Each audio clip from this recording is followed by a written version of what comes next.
Hello everyone, আজকে চলে গেছিলাম রাজবোলহাট রাজবল্লভী মায়ের মন্দিরে। তোমরা যারা জায়গাটা জানো তারা জানো শিয়াখালার ওদিকে বা হরিপাল দিয়ে যেতে হয়। তো আমরা চলে গেছিলাম, আর আমরা বাড়ি থেকে বেরিয়েছিলাম ওই 11টা নাগাদ। আর প্রচণ্ড রোদ, প্রায় 40 কিলোমিটার গাড়ি চালিয়ে আমার অবস্থা তো খুব খারাপ। তো যাই হোক, চলো এবার মায়ের মন্দিরে প্রবেশ করা যাক। কিন্তু মন্দিরে প্রবেশ করে বেশিক্ষণ আর হাঁটতে পারিনি, কারণ পুরো জায়গাটা মোজাইক করা, আর রোদের তাপে এতটা গরম হয়ে গেছিল, মানে বেশিক্ষণ পা দিয়ে রাখলে পা অটোমেটিক পুড়ে যাবে, এতটা গরম হয়েছিল। কিছুটা হাঁটার পর দেখলাম আর কোনো রকমে পা ফেলে রাখা যাচ্ছে না। তারপরে দৌড়ে চলে গেলাম একটুখানি ছাওয়ার তলায়।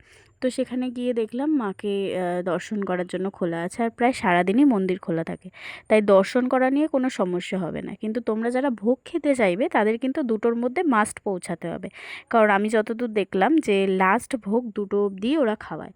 তো ওখানে এখনও পর্যন্ত ভোগের প্রাইসটা দেখে আমার সত্যিই খুব ভালো লাগলো। 40 টাকা করে এখনও প্রাইস রয়েছে। তো আমরা তারপরে চলে গিয়ে ভোগ খেতে বসেছিলাম। আমরা এতটাই লেটে পৌঁছেছিলাম যে ভোগের কুপন পাইনি, কিন্তু কুপন না পেলেও তোমাকে সেখান থেকে ফেরোবে না, মানে ফেরাবে না, তোমাকে ওরা খাইয়ে দেবে আর তোমার থেকে 40 টাকা নিয়ে নেবে।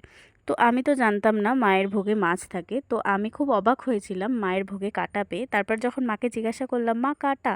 তো মা বলেছিল যে হ্যাঁ মাছ দেয়, কিন্তু সেরমভাবে তো গোটা গোটা মাছ দেওয়া পসিবল না, তাই একটা চচ্চড়ির মতো দিয়ে দেয়। আর আমার লাকিলি একটা চিংড়ি মাছও পেয়েছিলাম। আমি তো ভীষণ খুশি হয়েছি, কারণ আমি চিংড়ি প্রিয়।